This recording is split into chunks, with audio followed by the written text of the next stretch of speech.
सभी को राम राम, नमस्कार, सत श्री अकाल एंड आदाब। मैं पारस गाबा एक बार फिर से आप सभी का स्वागत करता हूं आपके अपने YouTube चैनल पर। जैसा कि आप सभी जानते हैं कि हम हमारे चैनल पर गाड़ियों का बिल्कुल ऑनेस्ट ओनरशिप रिव्यू डालते हैं ताकि आप लोग इजीली डिसीजन बना पाएं कि उस गाड़ी को खरीदे या नहीं, उस पर पैसा लगाएं या नहीं।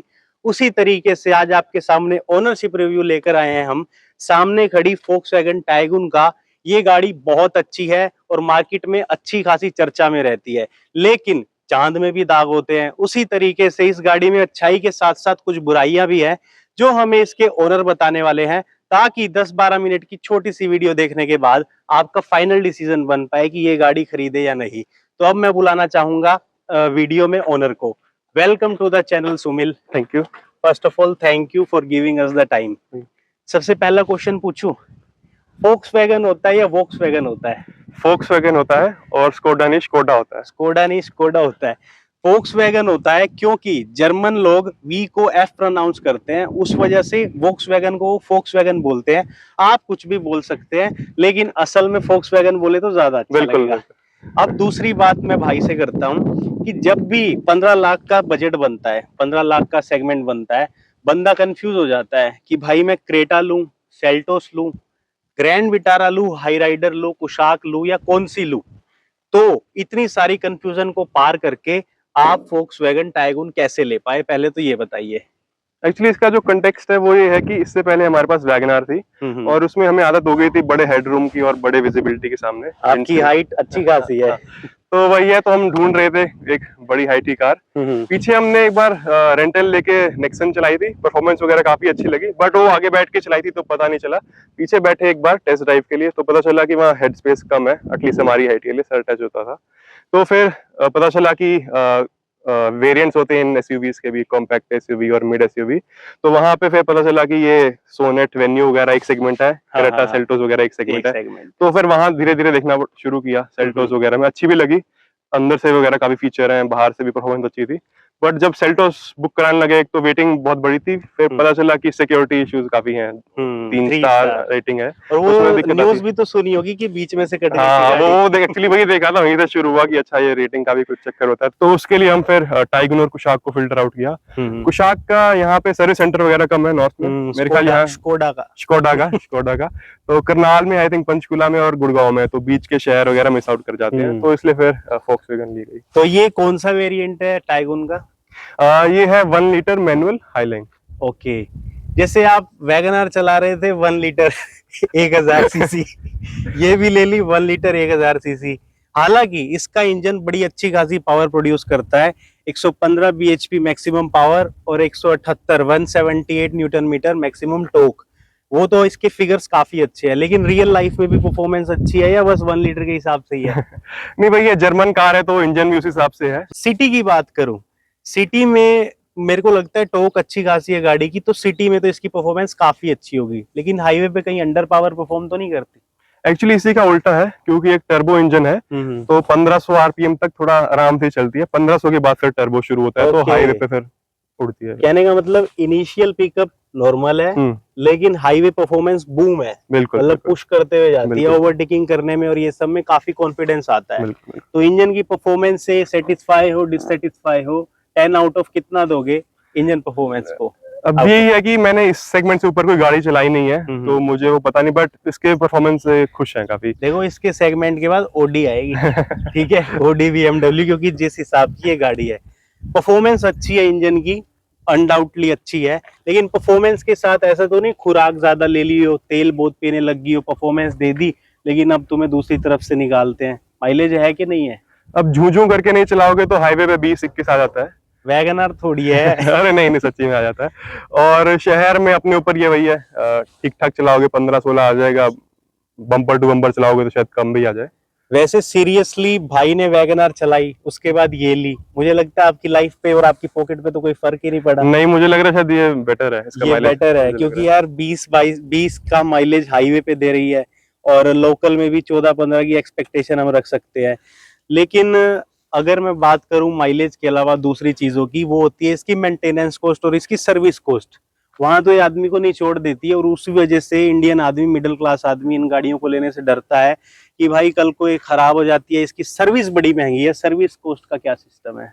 एक्चुअली हमने ली तो पता चला कि इसका 4 साल का एक सर्विस पैक होता है, आई थिंक एसवीबी प्लान बोलते हैं उसको। ओके। तो वो शायद 30-40-50 हजार का आता है, तो उसमें 4 साल तक आपको सिर्फ लेबर कॉस्ट देनी होती है। सिर्फ लेबर तो कॉस्ट? 2 सर्विस या एक का चेकअप हो चुका है, तो 1000 से कम रुपए लगता है, वो लेबर चार्ज ही लगता है शायद, ऐसा कुछ है। मतलब हर तरफ से बंदे ने अपने आप को बचा रखा है, किसी तरफ से किसी प्रकार की परेशानी या बाद में दिक्कत आए ऐसा माहौल नहीं छोड़ रखा। इसमें आपको अच्छी खासी प्रोफाइल मिल रही है, विच इज 20560 R16, और एलॉय व्हील्स भी मिल जाते हैं हाई लाइन वेरिएंट में, जो कि सबसे वैल्यू फॉर मनी वेरिएंट कहलाता है। इन टायर्स की परफॉर्मेंस कैसी है? कभी ऑफ रोडिंग करके देखिए इन टायरों से? आपको पता ही है सड़कों का हाल, तो ऑफ रोडिंग तो चलती रहती है हर दूसरे दिन। हमारी तो सड़कें ही ऑफ रोडिंग है। तो मतलब टायर्स की परफॉर्मेंस हाईवे पे, स्टेबिलिटी और इनके नॉइस कैसे है, कैसी परफॉर्मेंस है? सस्पेंशन, टायर हैंडलिंग की आई थिंक परफॉर्मेंस काफी अच्छी है। आप स्पीड जितनी हाई भी बढ़ो तो कॉन्फिडेंस आपके रहता है। हाँ, मतलब प्लांटेड चलती है सड़क से। बिल्कुल। लेकिन सस्पेंशन को लेके मैंने एक चीज सुनी थी कि इसका सस्पेंशन एक तो थोड़ा स्टिफ है, और दूसरी चीज ये है कि इसके अंदर टेथरिंग एंड रेटलिंग के अच्छे खासे नॉइसेस आ रहे हैं। आप उसको थोड़ा सा क्लैरिफाई करें हमारे लिए। स्टिफ है, तो स्टिफ जो होता है वो हेल्प करता है आपको हाईवे में।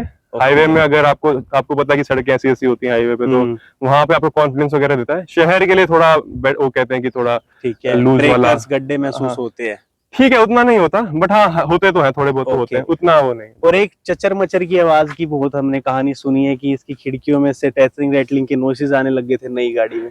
नहीं, ये मेरे को नहीं आया, ये बल्कि एक्चुअली क्रेटा सेल्टोस में मैंने फील किया। ओके, गाड़ी के अंदर आ चुके हैं, इनिशियल पिकअप चेक कर ही लेते हैं कि रियल लाइफ टॉर्क कितनी है। तो डरोगे तो नहीं ना? अरे बस आप ठोकना मत। अरे ठोकेंगे तो सेफ बाकी है, जो मर्जी, सेफ है, तीनों सेफ रहेंगे। तो 3, 2, 1 एंड गो।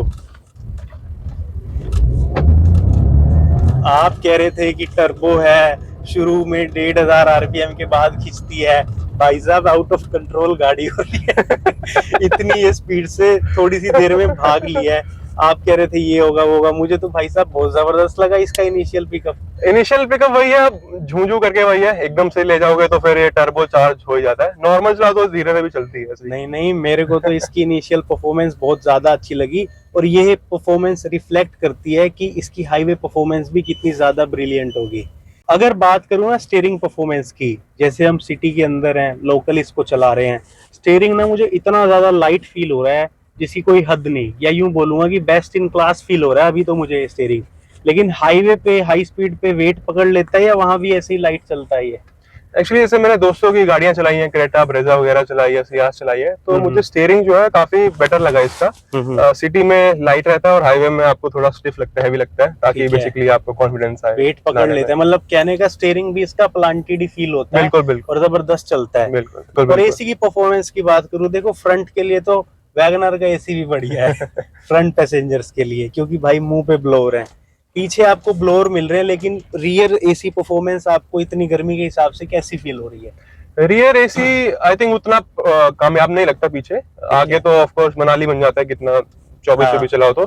पीछे आई थिंक सो ही रहता है, मैं कहूँगा। मतलब एवरेज है। रियर के लिए वैगनर वाला ही एसी है इसका। मैं हाँ, वैगनर का भी अच्छा नहीं है। नहीं, वैगनर का तो बिल्कुल ही वो है कि वहाँ तो बंदा मर ही जाता है, बट हाँ ये भी उतना मैं कहूँगा। लोग पता है क्या क्या कमेंट करेंगे, अब भाई तू वैगनर ही चला, तुझे वैगनर ही पसंद है, ये है वो है। भाई अगले के पास पिछली वैगनर है तो हम वैगनर से ही बिल्कुल मेरे पास और कंपैरिजन के लिए है भी नहीं लॉन्ग टर्म, तो वही ठीक है। सीट्स कंफर्ट की बात करूं, सीट्स मुझे फ्रंट के हिसाब से अच्छी खासी बकेट फिट फील हो रही हैं, स्पेशियस भी हैं, गाड़ी के अंदर स्पेस भी मुझे फील हो रहा है, और लॉन्ग ड्राइव के हिसाब से भी मुझे फील आता है कि ये सीट्स अच्छा कंफर्ट देंगी। तो सीट्स के बारे में आपका क्या कहना है? स्पेशियस है 5 लोगों के लिए, और इसका लॉन्ग टर्म रिव्यू क्या है?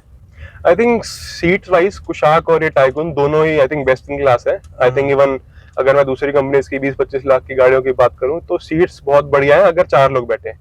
जो मुझे फील होता है कि बिग साइज एडल्ट्स अगर पीछे बैठे तो 3 में फिर वो ऐसे कंधे से कंधे अटैच होते रहेंगे। अगर 4 लोग बैठना है तो इससे बढ़िया सीट्स आपको। फिर इनको 4 सीटर बोलना चाहिए ना गाड़ी हाँ, बिल्कुल तभी मैं आई थिंक ये बकेटेड सीट्स हैं तो उतने आराम से बैठ नहीं पाते 3 लोग पीछे। अगर इंस्ट्रूमेंट क्लस्टर की बात करें, मतलब एनालॉग मिल रहा है, तो इसमें फीचर्स का क्या कहना है? फीचर्स किस लेवल के मिलते हैं? मुझे बेसिक सा लग रहा है, फ्यूल इकोनॉमी तो ये बता रहा है, बट इसमें टीपीएमएस है? TPMS नहीं है, I think even top model में भी नहीं है। उसमें डिजिटल क्लस्टर आपको मिल जाता है। ठीक है। TPS इसमें वो बताता है कि अगर आई थिंक एक लेवल से नीचे हवा हो जाए तो वो बताता है, बट एक्चुअल प्रेशर नहीं बताता। मतलब कहने का है इसमें टायर डिफ्लेशन सिस्टम है। राइट राइट कि किसी टायर में हवा कम है वो ये टारगेट कर देता है, बट वो बताता नहीं है कि एग्जैक्टली कितने पाउंड उसमें है। Right right. ऊपर से अगर प्लास्टिक की क्वालिटी में देख रहा हूँ, ये हार्ड टच है। मतलब जैसे Hyundai है, सेफ्टी वहां नहीं मिलती, लेकिन फीचर्स और सॉफ्ट टच तो दबा के मिलता है जी। बिल्कुल। आई थिंक Hyundai और जो सेल्टोस है वो फीचर्स वाइज, जो इंटीरियर फीचर है, कॉस्मेटिक फीचर है, उसमें बहुत आगे है होंडा इससे, टाइकून वगैरह से, मारुति से बहुत ज्यादा आगे है। बट आई थिंक इसका जो मैंने सुना रिव्यू में, आई थिंक इसका प्लास्टिक कहते हैं कि थोड़ा बेटर क्वालिटी का अगर दूसरी गाड़ियों से देखो, बट हाँ सॉफ्ट टच वगैरह होना चाहिए था। ये भी एक तरह की कॉस्ट कटिंग ही है। सुमिल ब्रदर, अगर ब्रेकिंग को लेकर बात करें ना, फीचर सारे हैं, ABS, CBD, ESP, brake assist, traction control. हालांकि हिल होल्ड कंट्रोल और हिल डिसेंट कंट्रोल हमें इस गाड़ी में नहीं मिलता, दे देना चाहिए था, अपर वेरिएंट है। ऊपर से फ्रंट टू डिस्क है, रियर टू ड्रम है, लेकिन ये सब जाए भाड़ में। रियल लाइफ परफॉर्मेंस कैसी है, रियल लाइफ में कैसा परफॉर्म करती है ब्रेक? लाइट फीट पे अच्छा कंट्रोल है, हार्ड फीट फील करती है, क्या सिस्टम है ब्रेकिंग का? वैसे आपने सही पॉइंट रेज किया। आप इतनी महंगी गाड़ी ले रहे हैं तो पीछे ड्रम ब्रेक से आगे डिस्क ब्रेक है, तो शायद चारों देते तो बेटर होता। बाकी परफॉर्मेंस सही है। हाईवे वगैरह पे मतलब आपको कंट्रोल में रखती है आप ब्रेकिंग फ्लो, तो आप कॉन्फिडेंस में रहते हो कि मेरे को यहाँ ब्रेक मारना है, तो वो लग जाता है, चिपक के रहता है। यार यहाँ ना एक इशू लग रहा है, जैसे हेडलाइट्स हैं, यहाँ पे सिंपल हेलोजन बल्ब है, ना प्रोजेक्टर है, ना कोई LED सेटअप है, क्या सिस्टम है ये? बस आपको पता है Volkswagen है तो कॉस्ट कटिंग करने के लिए कहीं तो करना ही था, ठीक तो है। ये हेलोजन लगा दिया। वैसे कोई कंप्लेंट नहीं है, बट हाँ बाकी गाड़ियों में आ रहा है तो इसमें भी आना ही चाहिए। देखो, अगर कंप्लेन नहीं है ना, फिर तो अच्छा है। और बात करते हैं ना हम सेफ्टी की, 5 स्टार सेफ्टी की और लाइफ की। यहाँ पे आपको एक चीज दिखाते हैं, इस बोनेट पे ना अच्छे खासे निशान है, जैसे गाड़ी कहीं ठुकी हो। क्या कहानी है इसके पीछे? एक्चुअली एक बार मैं और मेरा भाई आ रहे थे कहीं से, तो 4-5 सांड थे, लड़ लुड़ रहे थे। तो क्या हुआ, इसके ऊपर ठूक के गए, इसके ऊपर चढ़ के गए। तो ये भारी गाड़ी है, मजबूत गाड़ी है, तो उस पर उतना इम्पैक्ट नहीं आया। अगर हमारी वैगनर होती तो वो हम उलट पुलट गए होते। मतलब सांड चढ़ गए और उसके बाद भी स्क्रैचेस के अलावा कुछ नहीं आया? हाँ, कुछ नहीं आया, और मतलब गाड़ी स्टेबल रही। ऊपर भी चढ़ गए, मारा मुरा भी से उससे, सर से, तो काफी। देखो, ये एक सबूत है इस चीज का कि सेफ्टी मैटर्स और बहुत ज्यादा मैटर करती है। हम इंडियन मेंटेलिटी रखते हैं कि भाई हमें माइलेज चाहिए, ये चाहिए, वो चाहिए। इस गाड़ी में Volkswagen की जो 2.0 स्ट्रेटेजी है, उसके अकॉर्डिंग उन्होंने 1 लीटर इंजन निकाला, इसलिए है कि आम जन भी इसको खरीद सके और उसे किसी प्रकार की सेफ्टी को लेकर दिक्कत ना आए, परफॉर्मेंस भी मिल जाए। 1.5 मतलब 1.0 ले लो। तो इतनी सारी बातें करने के बाद अब एक फाइनल कंक्लूजन की बात करते हैं कि भाई इस गाड़ी को खरीदना चाहिए या नहीं।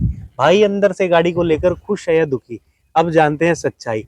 तो कंक्लूजन की बात करें तो गाड़ी में मोटा मोटा क्या नेगेटिव लगा और सबसे बढ़िया बात क्या लगी, वो बताओ।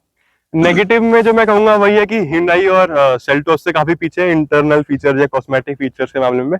प्रैक्टिकली आई थिंक मुझे अगर आज भी गाड़ी लेनी हो या हमें आज भी गाड़ी लेनी हो तो शायद यही ले। अगर वो Honda Elevate देखते हैं, शायद बेटर सिक्योरिटी के साथ है, तो शायद वो देखें, बट उसका रेट वगैरह देखेंगे कैसा होगा। मगर आज जो अवेलेबल ऑप्शंस है यही गाड़ी लेंगे, क्योंकि अगेन सिक्योरिटी सबसे बढ़िया है, इंजन वगैरह अच्छा है। हाँ, कॉस्मेटिक फीचर में जैसे हमने बात करी काफी पीछे है।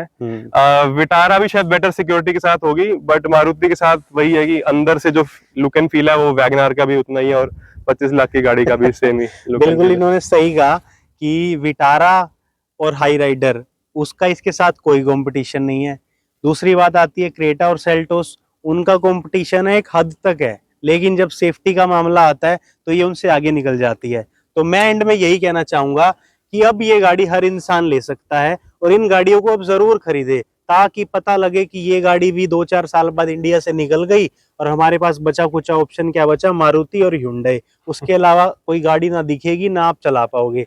तो अभी भी वक्त है, ढंग की गाड़ियां लो, ढंग का पैसा इस्तेमाल करो और ढंग की जगह लगाओ। तो वीडियो को एंड तक देखने के लिए आप सभी का धन्यवाद। Kindly subscribe the channel and please share the video. Thank you so much.